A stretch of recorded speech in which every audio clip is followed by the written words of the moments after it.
Welcome to the Bret Boone podcast. I am Bret Boone, and today I'm joined by three guys that I chat with every week. It's on their show, though, 97.3 The Fan. It's the Ben and Woods Show. It's the number one ranked sports radio show in San Diego and has been for a while now. So without further ado, ladies and gentlemen, we've got Ben Higgins, Steven Woods, and Paul Reindl, my crew, every Wednesday morning. Guys, I appreciate you coming on the show. Thanks for having us. This is an honor, Boonie. Thank you for inviting us. I feel wildly out of place right now. Unqualified. I thought about it, and I just thought, don't embarrass me. Not so much Ben and Paul. It's just Woodsy. Don't embarrass me. Come on. You get this kind of illustrious invite, and no, I'm kidding, guys. I love doing the show Wednesdays. Obviously, we do it every week, and it's fun, and you guys make it fun, and that's why I wanted a chance to kind of put you on my show. So, all right, opening topic. And I texted Paul last night just to make sure you guys were watching, because I do not watch. And as everybody knows, all my buddies know, I'm not a fan of anything. I'm a fan of sport. Okay, I'm a fan of sport. I don't have a favorite baseball team, of course. I have to cheer for a few teams really silently. But lately I've been going on all the shows, and the first question is, before we get to baseball, is, hey, you've been watching the World Cup? Mm-hmm. My answer every time is absolutely not. But I hear USA's doing really well. And of course, living in this country, just like when the hockey team wins, love hockey players, love them. When they're winning, when they won the Olympic gold, it's like, this is pretty awesome. It's a proud moment. But I don't watch hockey. I respect the heck out of the hockey player. I think they're the toughest athletes, and we're going to get to that in a minute. But I just want, I'll start with, let's start with Ben. Give me your level of interest in this cup. What have you seen? And I did tune into the second half yesterday because I knew we were having this show today, and I watched, and I was disappointed. I had my soccer buddies, and I have soccer buddies. We're on a text thread. I laugh at them. I say soccer's not a real sport, which obviously I'm kidding. But they said, Bret, this is the worst half you could have watched. We don't even want to watch anymore with what's going on out there. Give me the whole take, what you've seen in this whole tourney, Ben. Well, first, Boonie, I've got bad news for you. It's not like baseball where you can lose one game in the World Series and still come back and win the whole thing. It's right. Over for the United States. They're done, single elimination. So I think, we don't know soccer well enough to analyze the X's and O's, but I don't think you need to know much more than being an athlete to know that our team played timidly and came out with a performance that wasn't nearly as good as we had seen in the group stage and the earlier matches that they had won. So I was disappointed as a casual fan watching the soccer. It was just not what I thought it was going to be. Now, as for watching the Cup, it's a cultural thing right now. I mean, you go to any bar and restaurant here in San Diego, I'm sure it's the same across the country. People are spilling out the doors. It's something people want to do together, experience it all. It happens once every 4 years. It's like the Olympics on steroids a little bit, because everybody around the world just cares so much. How do you not get caught up in something that you feel like every single person around the world is kind of watching? You kind of have to get on board. And it's true, because my wife tells me, Bret, it's the most popular sport in the world. And I do know that. I mean, from a world, USA, no. But worldwide, definitely is. It's just, I played soccer as a kid. I loved it. I got my buddies kind of guilted me into playing football because, they said I'm a wuss and how can you play soccer, Bret? And deep down, I'm going, I love soccer. And it made me quit and play peewee football, and it ended up being all good. But I loved it. But watching it, I don't know. I watched them. They had a hydration break yesterday. Yep, who has a hydration break? Are we getting that soft? Yeah, I've seen some of the soccer purists getting upset about that as well. Listen, I grew up in Texas, Boonie, and I was not tough enough to play football back in Texas. But I remember actively like coaches withholding water. I remember them being like, "You don't get any water till we're," and it's 104 degrees. And, I've come a long way on hydration, to be honest with you. I say more hydration, the better. I promote hydration. Every inning is a hydration break in baseball. Every inning. You got one every single half inning. It's true. Yeah, but then again, That's why they have substitutions. That's true. You can go get an orange slice and some hydration.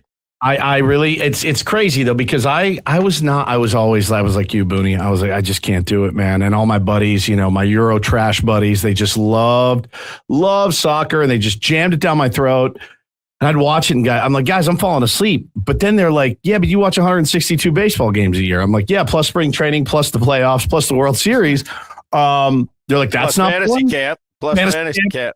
And I go, yeah, it's not boring if you're, intelligent and you can follow along and you know the game within the game. And they said, it's the same thing in soccer, dude. And they started to explain it to me in a way. And I went, oh, yeah, you're right. There is an art form to this. And then when we got a team here, SDFC, I was like, I'll give it a shot. And I really started to dig these guys. And we went to a game, and it was incredible. My kids loved it.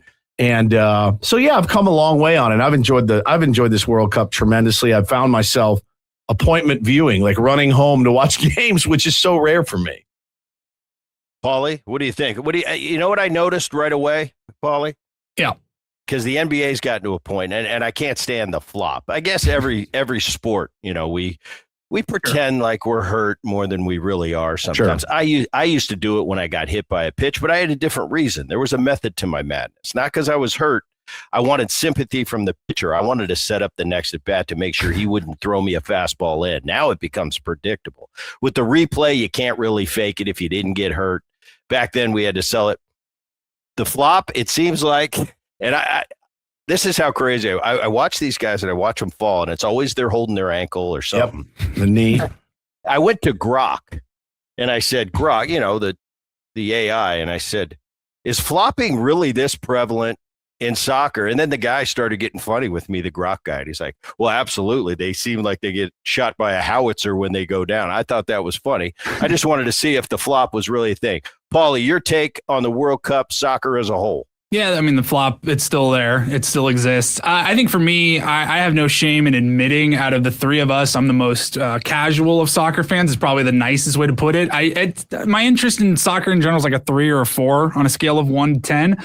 Having said that, the World Cup has been a phenomenal tournament this year. And I've had friends say, like, this year in particular, this year's tournament has been unbelievable. There's been penalty kicks and feels like half the games.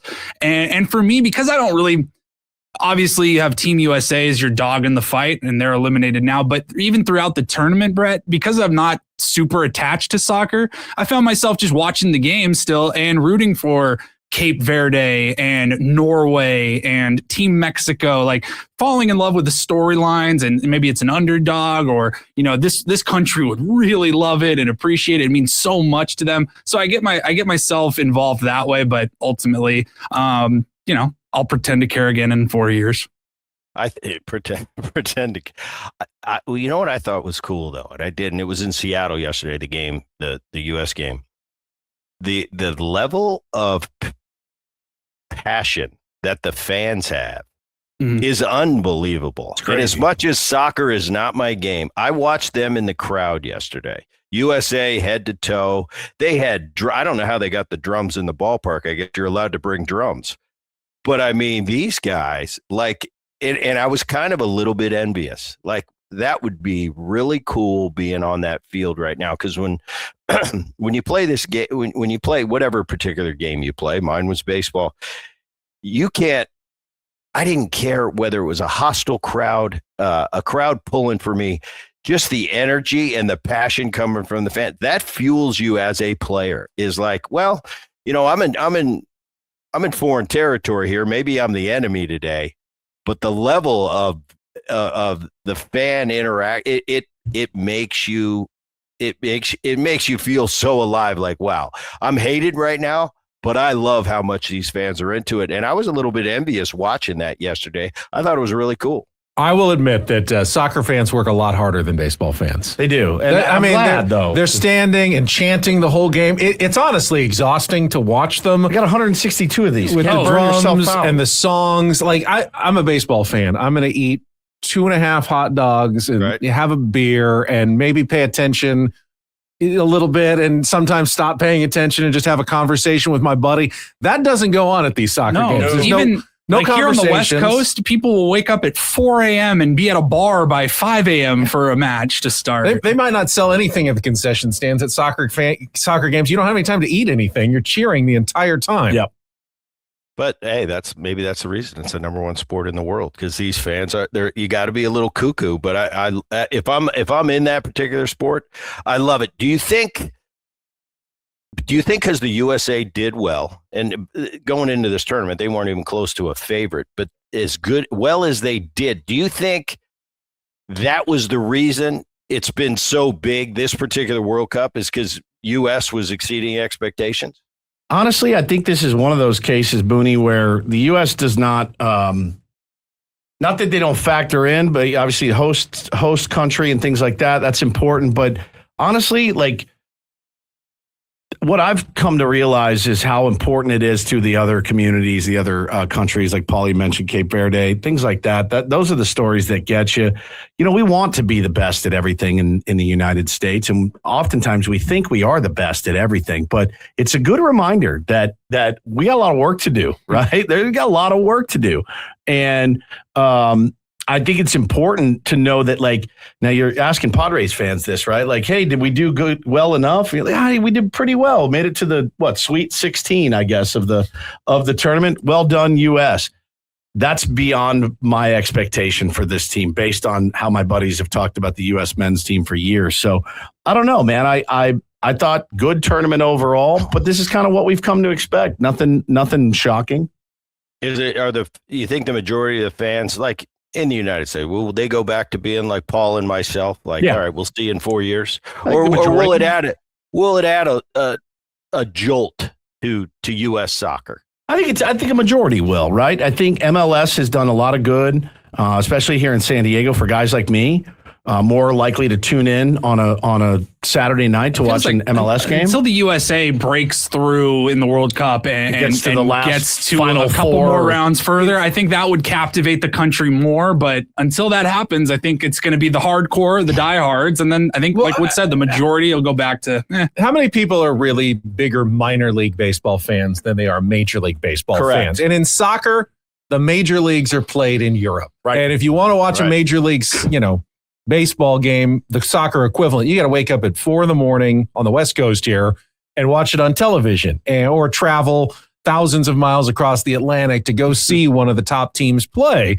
So I think that's always going to limit us here in this country. We know we're not cheering for the very best version of the product, where in baseball and basketball and football, we're absolutely cheering for the best version of the product. And that's really never going to be the case in soccer. It's always going to be in Europe and some of the other countries that have the best version of soccer. Yeah.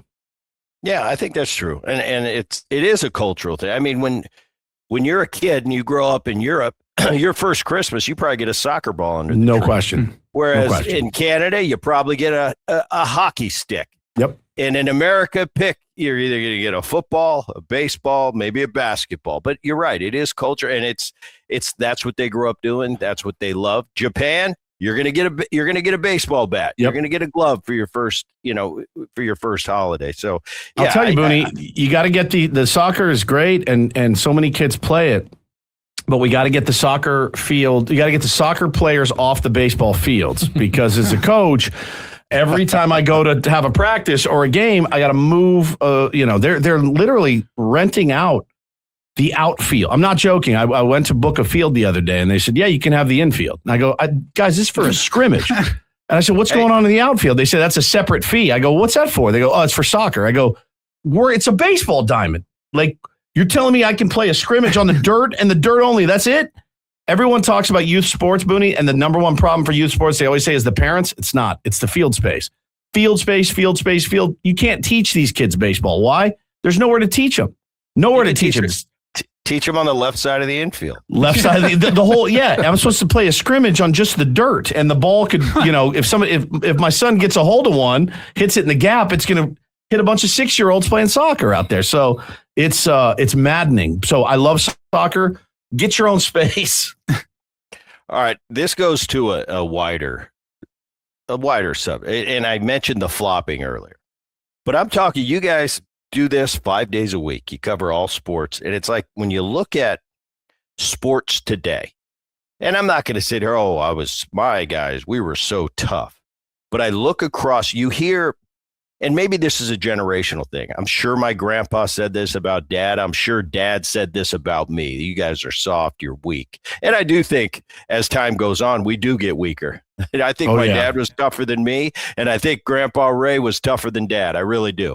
You grow up in the Great Depression, you tend to be a little tougher than your sibling, or I'm sorry, than your offspring. But sports as a whole, when you go to the NFL, quarterback after quarterback. I never played it down in the NFL, but you see these quarterbacks, it's so much easier to pass today. Why? Because of the rules. Because of going across the middle, there's less rules, and there's a bigger spot to throw it. I hear that in the NFL. In the NBA, you hear those guys from back in the day, those Detroit Pistons, you see them interviewed, the way they broke down other teams and just beat them up. You can't do that in the NBA. Baseball, my sport. You can't take runners out at second anymore. You can't blast the catcher, which was a big part of the game. I remember when they took that away, my dad kind of being an old school guy, because, that was half my job, being good at that. Yeah. I understand the money in the game, the finances, these owners. I understand you want to protect your product, but do you think the game is getting softer, and are we going to continue to go down this road as future generations does? There's going to be more rules and more regulations to keep everybody safe. Meanwhile, my sport, baseball, there are more injuries, and I don't know statistically, but just watching and the feel I get is there are so many injuries. I can't even keep up. Every day somebody's going down. 10-day IL, 10-day IL. So it seems like the rules are getting stricter to protect the players, but across the board in every sport, it seems like everybody gets hurt a ton more. Where am I wrong? Nobody's protecting. I always think about pitchers, and as a coach, it's something I have to. We're just now getting into the kid pitch, right?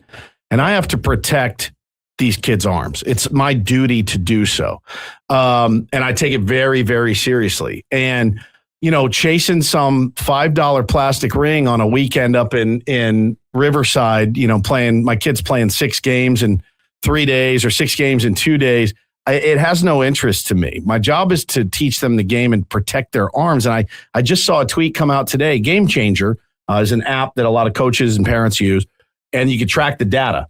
And so they can go in and find, hey, in these kids, this age group are throwing this many pitches. One kid, 12 years old, threw 145 pitches on Friday, threw 70 pitches on Saturday, had 1 day of rest, and then threw 60 pitches in the championship on Monday. Oof. He's 12 years old.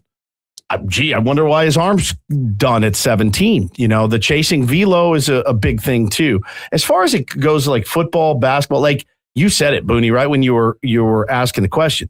It's all about money. And if I'm an owner, I want rules to protect my players. As a viewer, do I miss guys getting blown up at home plate? Yeah, I do. I miss it. I don't miss the takeout slide, like the one that Flan always shows me, Tim Flannery, former Padres second baseman.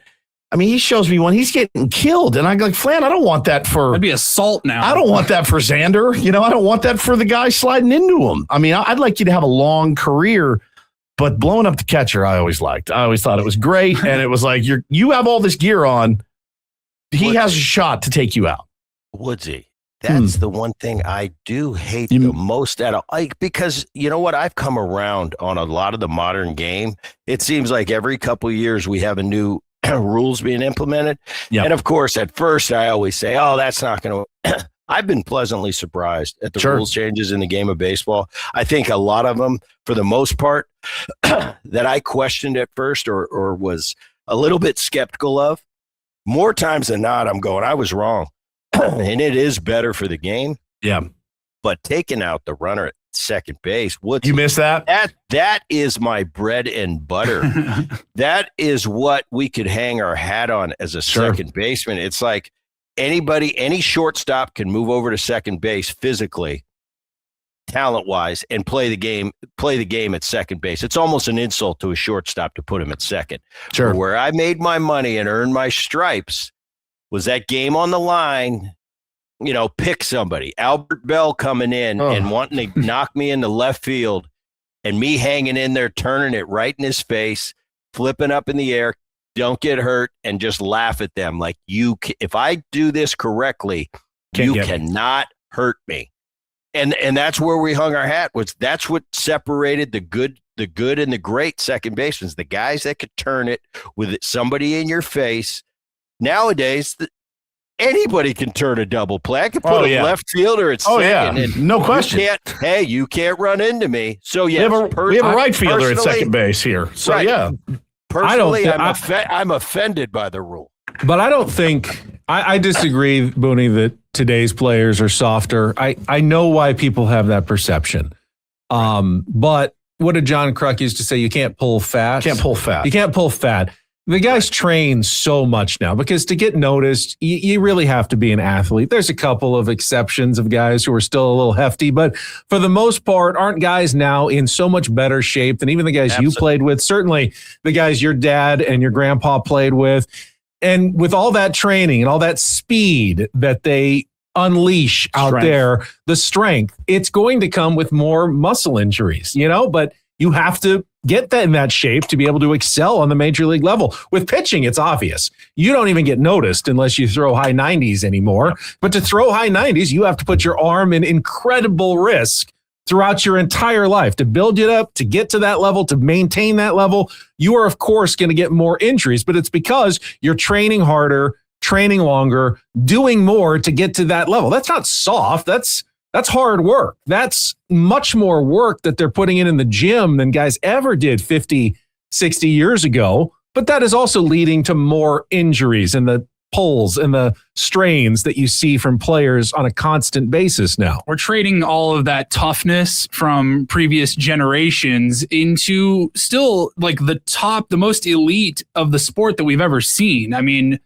back in the 90s, they may have been tougher and they may have had to collide at home plate, but you also didn't have to see Mason Miller's 103-mile-an-hour fastball in the ninth inning every night, or Jacob Mizorowski. Like, if you picked him up and plopped him into 1992, guys would be tripping all over themselves. Like, who is this guy? Freak. Shohei Ohtani, we've never seen a two-way player like he's all by himself. But that's going to come with more injuries. And, I think with pitchers in particular, for me, I was a high school coach not too long ago, and all of these kids are already entering high school on 2 to 3 club teams now. It used to be, at least, back in my day, it was you played baseball during baseball season, then you played soccer during soccer season, and during the winter, you'd play basketball during the basketball season. All of these kids, not all of them, but so many of them nowadays, Boonie, they're on multiple travel teams and select club teams, and they have their own personal hitting coach and their own personal pitching coach, and they're performing all year long. And I would have to have conversations with kids. Maybe it's the high school season now. It's, April or whatever of the year. Hey, I don't want to hear one word about your club team. It's school season. You're on the school team, but they have so many obligations now, these kids do. Yeah. No, I agree. And I can't sit here and from the day I stepped in the big leagues, when I started to modern day, to sit here and say it's the same, that would be an ignorant statement. It would be like, and for me, it just is a generation thing for me. When my grandpa used to say, "Oh, who's this Randy Johnson guy?" It's like, he's pretty good. He's pretty good, Gramps. He's nothing compared to Bob Feller. And I'm like, Gramps, get out of the time warp. So I promised I would never be that get off my lawn guy, and I'm not. Now, I have my arguments with today and the culture and the way some of these kids are brought up. Yep. Because I don't agree with everything, how it's being taught. I think there's a lot of there's some things, the way they're brought up, that's a detriment, I think, to the modern day athlete. That being said, I agree with you across the board. The athletes are definitely, on average, getting better, without a doubt.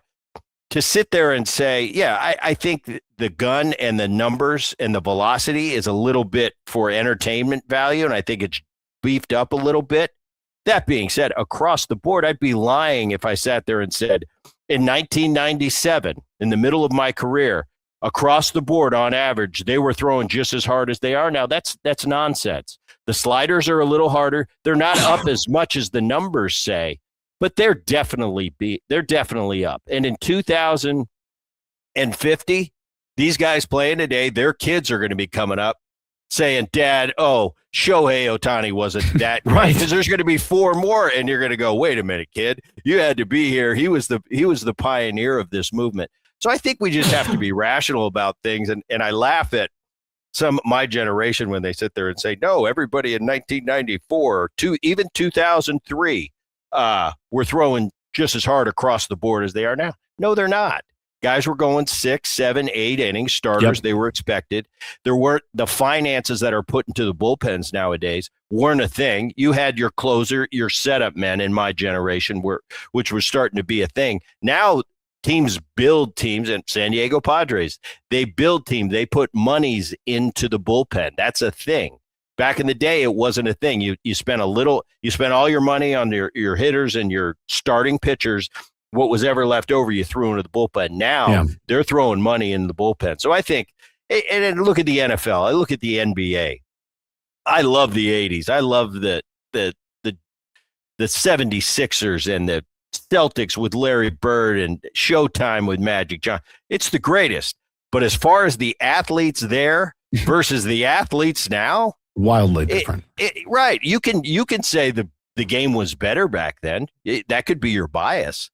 But to say the athlete is not as good, that's ridiculous. I promise, even the great Larry Bird would lose his mind at a guy like Wembanyama, who's 7'6", can dribble the ball like a point guard and shoot a 3 like anybody else in the league. Absolutely, I do think it's the same though. You could put Larry Bird in the modern NBA, be fine. You could put Jordan in the modern NBA. You could put those guys back there. You could put Roy Halladay today. He's going to be fine. Randy Johnson's going to be beyond electric still. It's an argument that will never be won, and I think that's why we love arguing it. Give all those guys the modern advantages, training techniques. They'd all be still Hall of Famers. They'd probably be even better than they were in their actual careers. I've asked this question before, Boonie, but the one thing I've heard from a lot of the old school baseball players, and we'll stick to baseball for this question, but I mean, I hear stories. I won't name names, but after games. So we play the Giants. We won 3-1. So game ends at 10:30, 11. We go in. We drink 13, 14 beers each. And just to kind of come down from the game, the high of the game, wives would drive us home. We'd wake up. We'd do it again. And we did that 162 days a year. And I'm like, how's this possible? How did they live the lifestyle that they lived? I'm not saying your day, but maybe even right before your day of hard partying, hard charging. I don't feel like anybody does that and I'm trying to think of a player that has 9 beers after a game right now. I can't think of one. Maybe Kyle Schwarber, maybe. Being back in uniform a year ago with Texas, and working with these players and the young men, sometimes I tell them listen, you're hitting 212. You might want to go out and have a few beers tonight. And they looked at me like, well, that would mess up my REM sleep. Right. Which is today's player. And I think I laugh at that. I think it's for the better. I really do. I think there's several things that come up. The reason, first of all, social media. And this phone that we have. And as a modern day athlete, you can't go anywhere. You can't go back in the day, we'd say, go let your hair down and just have a night and, blow it out. You can't do that anymore as a modern day athlete because of the cell phones. So the guys tend to go home and play video games. There's still guys on the charter flights. Guys will have a few beers, but you're right, Woodsy. It was a thing back in the day. My generation, decent amount of it. The generation before, I remember growing up, and it was normal for every player to be drinking beers after every single game. Yeah. And then let alone my grandpa's generation where they were taking trains. And I heard the stories back then where, 3/4 of the team probably had a drinking problem. But that was that generation, and it's just different. So I think that player you referred to, whoever, I think that's accurate. Maybe the wife didn't actually drive them home; they drove them. But other than that, the story's probably right. All right, this is it's a thing we do every year. Ben's probably the smartest one of the three of you because he doesn't partake. But the fantasy camp, and it's something we talk about, we joke about. I've been a part of a couple. I know Paul and Ben. This is your This is your Pebble Beach. This is your U.S. Open. This is your World Series.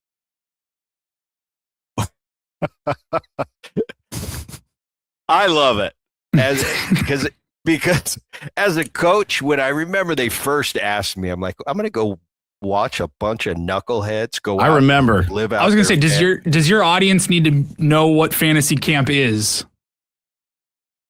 Well, we can explain. You want to explain a little different? Sure. We've been Woodsy and I have been invited here with the San Diego Padres. They restarted fantasy camp every January. Cost about $6,000, I think, for the week, and it is the ultimate MLB fan experience. You get to be an MLB player for a week. You get your own locker in the Major League clubhouse. They have the training staff, the Major League trainers are there to work out any massage you may need, any ailments you got. It's great. You're on the Major League fields. Former alumni, guys like Trevor Hoffman, Bret Boone are your coaches.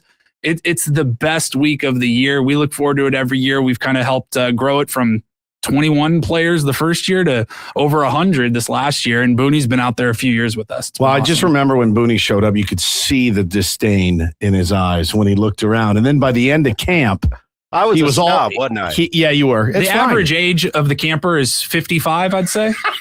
Yeah. It was a lot more fun when there were only 21 guys because I really dominated them. And every year players get better. I get older.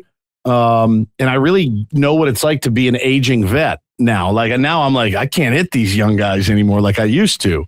And you got guys like McGarity out there, former minor leaguer, out there throwing darts and sliders and changeups. I'm like, this wasn't here 5-6 years ago. It's one of those things, like, even in your mid to 30s, you play a doubleheader at fantasy camp and you've been wearing cleats all day. And then you go out to dinner and you finally get home at like 7 o'clock and you're like, I can barely get up the stairs. I want to die. And it just, you know that the major leaguers, you can't even imagine the strain that they're putting on their bodies and how difficult it is for them. And we always like to be, as fans, it must be real hard to get on that, private jet and go stay at the Four Seasons everywhere. But like, play a doubleheader every day for 5 or 6 days in a row. It'll give you just a taste of what those guys are going through in the majors.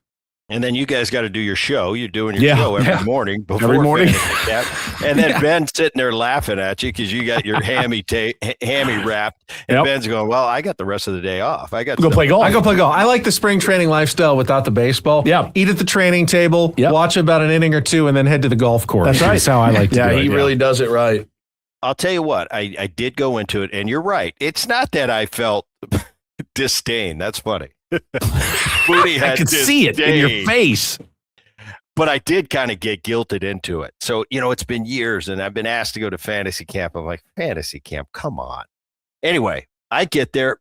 It helps that we have a great group that I've done it with the Padres. At first I was laughing. I go, I was a Padre for 1 year and I think we finished third or fourth. I'm not exactly this celebrated alumni with 7 great years with a, all-star and going to World Series. But nevertheless, some buddies of mine do the fantasy camp. Yeah, Boonie, you should try it. And I came out and I went in with a good attitude, kinda. Come on. I'll tell you what, I had a wonderful time every time I've done it. Yep. It's because you watch guys like you and you can see how much you really love it. And these guys, Paulie set it up great. I mean, they give you the big league experience. You got a big league uni. You're in a big league locker room. You got the trainers at your disposal, just like you got a spread every day and you get to go out and play. And at first I thought, it's kind of a goofy thing. Once I got into it and watched the looks on these guys' face that this is their life. And this was their dream that they didn't get. I got to live out my dream as a baseball player. Yep. Well, it was a job, but it was my dream. This is what these guys wanted to do. No doubt. And to watch them, how much they really care day after day after day, it really becomes a cool thing. And I didn't think that I was that weak and that big of a wimp, but it's really cool for me to watch these guys go through it and how much they enjoy it. And I give them a hard time. You haven't been on my team, but I give my guys a hard time every day. I am busting their, but it's cool. And a couple years ago, I think I went undefeated. Yeah. I went undefeated a couple years ago. And these guys really felt for a moment they had won it all. Correct. And I'm going, this is the greatest thing in the world. And I lost the championship. Really cool. I wanted to die last year. I lost the championship game. I wanted to die. Tell me if this is not true, since you guys have played. Good-natured razzing from a former big leaguer is the best thing is ever. The highlight of your life. It's the highlight. Every single year, No doubt. Boonie. That's what these guys love. I live for it. They love when they hear Trevor Hoffman going, throw a strike, Woods, throw a strike. They love it more than anything. I'm like public enemy number one out there. Those guys crush me. I've got to be careful with Woodsy because I'll snap. He's really sensitive to this. Like he really cares because he's got to report to you on the air. Yep. Everybody knows. And the thing about it is Paul and Woodsy are two of the best players there. It's just Paulie has the ability to kind of separate and just go play. And Woodsy's feels like the whole world is watching every move he makes, and he's got to be really good. And that's why I take it easy on Woodsy because I know he's like, Boonie, did that swing look right? Woods. Yeah. That looked like a horrible swing. It was terrible. That will really affect him tonight. It's amazing how I got to be careful how tough I am on meaningless baseball games involving 60-something-year-olds define his self-worth for 1 week every single year. It really does. If I have a good camp, I'm like on a high for the whole. It sets me up for the whole year. Yeah, mid-January. Mid-January, come home flying. I hit 750. And if I hit below 500, I'm done. No, that's it. And we're gracious with those numbers, by the way. Those hits, I know. They're almost like I get it. They're almost like little league hits. So you some of them are 500. Yeah, you have to. But you weren't there the second year. We had Trevor Hoffman was watching one of the games, and Woodsy was pitching. I was playing shortstop, I think, behind him. And you let a couple get away. And Trevor Hoffman we had a catcher that had never caught before. True? Never. He never caught, and he decided this is when I want to catch. Hey, it's his fantasy camp, too, It's his fantasy camp, too. And I'm throwing balls. I'm throwing balls down the middle. He's boxing them. Trevor Hoffman's sitting there on the first baseline going, can you throw one strike, Woodsy? Just one. I'll give you $100. Ball in the dirt. He goes, I guarantee you this next one will not be a strike. Ball in the dirt. He goes, throw the changeup, Woodsy. I bet you won't throw that for Boonie. Trevor Hoffman, Hall of Famer, took out his wallet, put a $100 bill on the ground. He goes, I'll give you $100 if you can throw a strike on this next pitch. Where'd it go? Right in the dirt. And then, so I get out of the inning finally. He hit the Durham Bull. Yeah, I get out of the inning. I walk over, and he goes, now do that with 40,000 people all screaming at you. And he goes, I better never hear you say another word again. I go, all right, deal. I won't say another word. I think you're right, though. I referenced the Pebble Beach trip, and that's my fantasy camp that you guys go through. I can play a typical round on a Wednesday here at home and whatever I shoot. I don't get angry if I don't have a good. I go to Pebble for my trip that we do every year. We've been doing it for 30 years. I'm grinding. I mean, 100%. I'm putting in the freaking hotel. I'm watching the Golf Channel trying to get tips. And I'm telling you, if I don't play good, it really affects me. Damn it. I've been waiting all year. I love this place. I love where I'm at. So I know kind of what you're going through. Bro, Gomi, Chris Gomez, and Archie Sanfranco last year. We had a doubleheader. I think I got picked off four times. I'm not kidding. I was just trying to make something happen. I was like, if I don't score, we're gonna lose. So I'd take these huge leads. Guy would wheel on me and get me, and they're like, Woodsy, what are you doing? What's your problem? Boonie, I wanted to dig a hole. I wanted to dig a hole and crawl in it. And we won. And I played well, but I was like, bro, you just got picked off 4 times in 2 games. My team had already finished. I was waiting for you in the cafeteria line, and Archie Sanfranco comes up to me, and he just puts his hand on my shoulder, and he goes, you got to talk to your boy. You got to talk to your boy. I think he got picked off 4 times in one game. In the doubleheader like an idiot.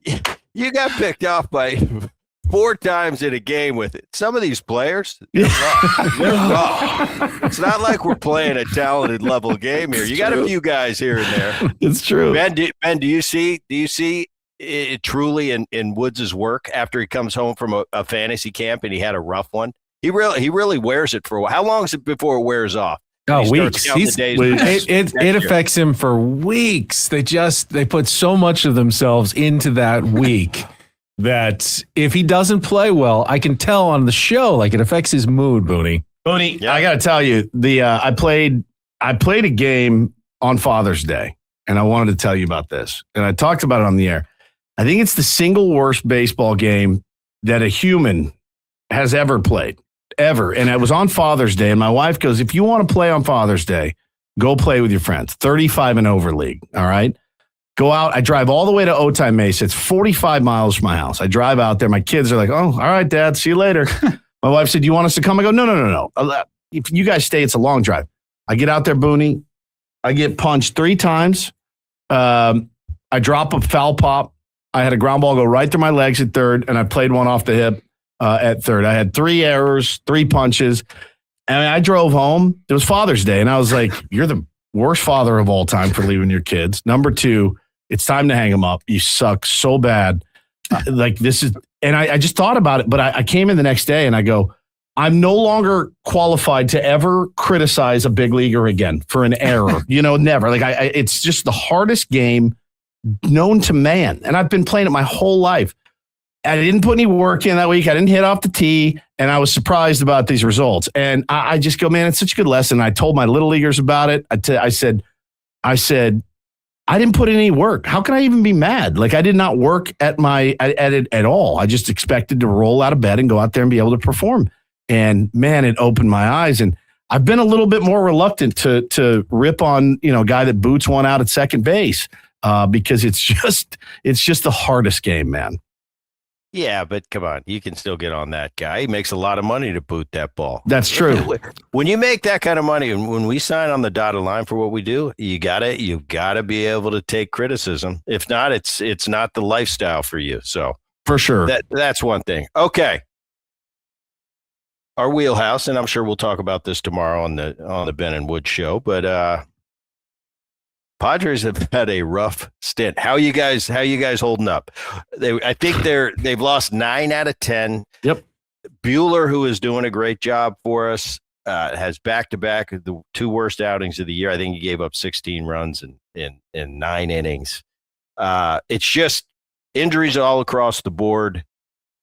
Dodgers look as advertised. Yep. So the division, I think we don't bring that up. We locked the division out a while ago. This is just going to be a small segment, but I got to touch on it. 9 out of 10 they've lost. How are you guys feeling? Is there a possibility that they'll even put themselves in a chance at the break to consider? I'm not feeling it. I'm not sure any of us are really feeling it right now. I'm the optimist of the group, Boonie, as you know, and even I have trouble seeing the clearing in the skies right now. It's pretty gray and bleak for the San Diego Padres. The pitching is just not there this year. And if Nick Pivetta and Joe Musgrove don't come back, I don't think they can fix it at the trade deadline. It's what we feared. It happens to teams some years where you just have too many injuries and not enough depth. And I think that's where we're heading with the San Diego Padres. The guys that are here are having down years. Just not what we've come to expect. Guys like, Manny Machado is kind of turning it around. Jackson Merrill is not the Jackson Merrill we expected. Fernando Tatis Jr.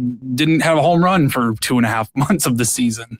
Yeah, it's dire, man. It's as dire as it can be. How's the fan? How's the temperature of the fans of San Diego? Rough? Boonie. They want blood. You got to listen every day. You got to listen every day. They want blood, man. They want Stammen gone, fine. They want Souza gone, fine. They want everybody gone. They want Preller gone. They want Manny traded, Xander traded. Yeah, to the moon, everybody. And it's hard, It's this gig. I'm much better equipped to handle it than I was even 2 years ago. I've done a lot of work on my mental health in the last 2 years because it did affect me. Then it really did. I would snap at my kids because the Padres lost. I'm like, well, that's stupid. Like, what? At the end of the day, it's an entertainment product. Like, I shouldn't be snapping at my kids because the baseball team lost and people are going to be pissy with me the next day. But Boonie, they care a lot more than when you were on the team for a year and you finished in 3rd place and people just went to the game and went home. And the fans, the fans care way more than they used to. Yeah, that's ultimately a good thing. That's what you want. You do. It is a great thing, and I've noticed that just going down to Petco and watching it as a patron. It's like, it's different. And they've done a really good job with the Padres in this city, the fan base.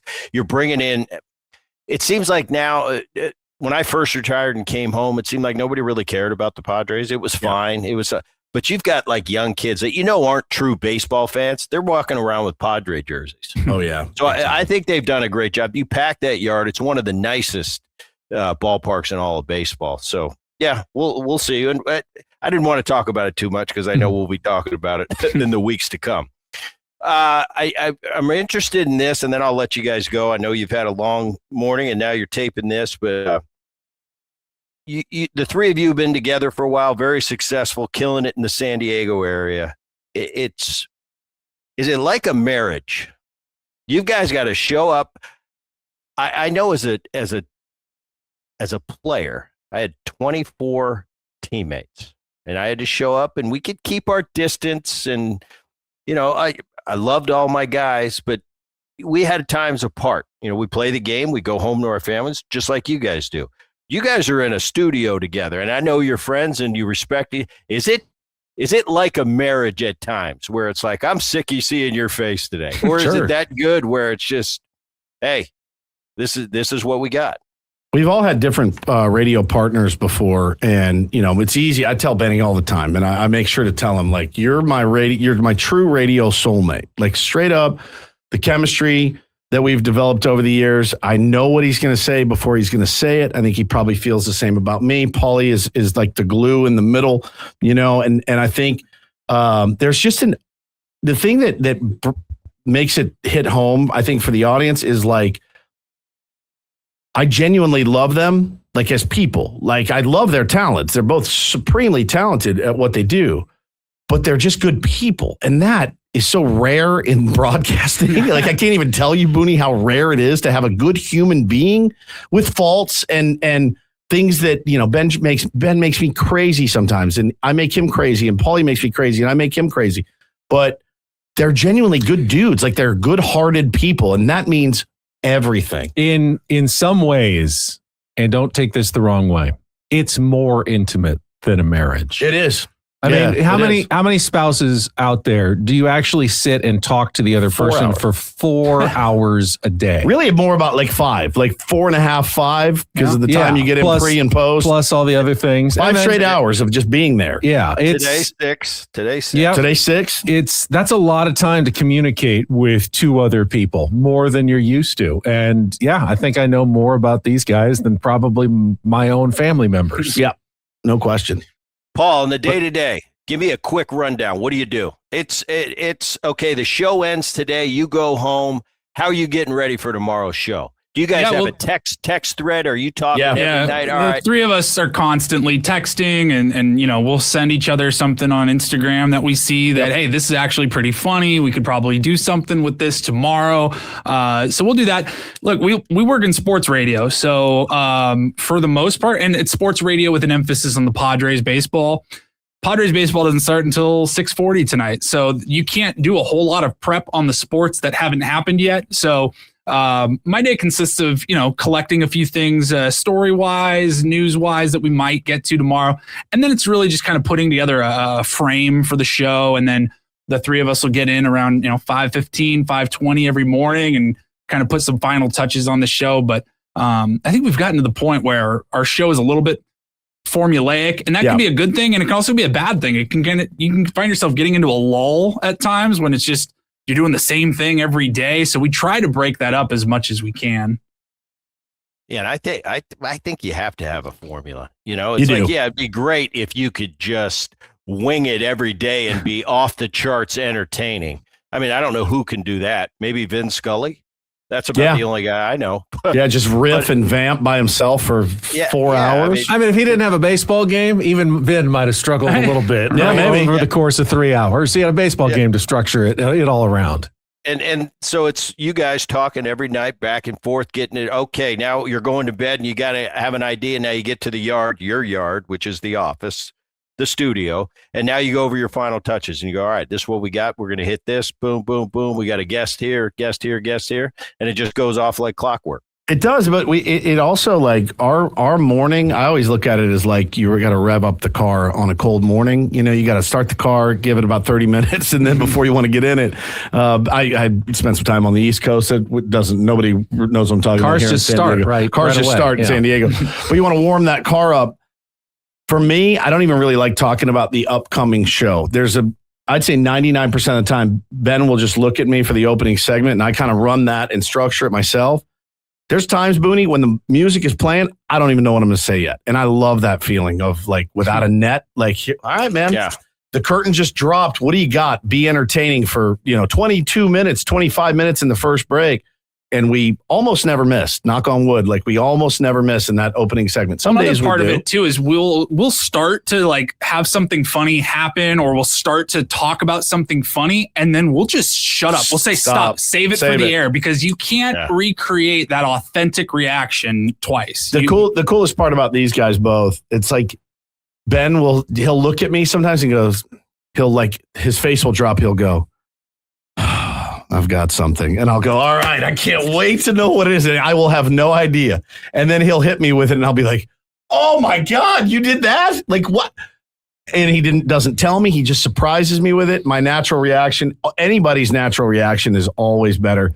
We don't plan, don't tell our bosses, we don't plan a lot. Really. We are really we're like a band, like a jazz band. Do you mean like last week when I dropped my hot dog on the ground at Wrigley Field and ate it? I just decided to pick it up and eat it off the ground. Nobody was around. Nobody was You around. were by yourself, and you chose to tell us that He did story. not have to tell us. Live on the air. He ate it off the ground.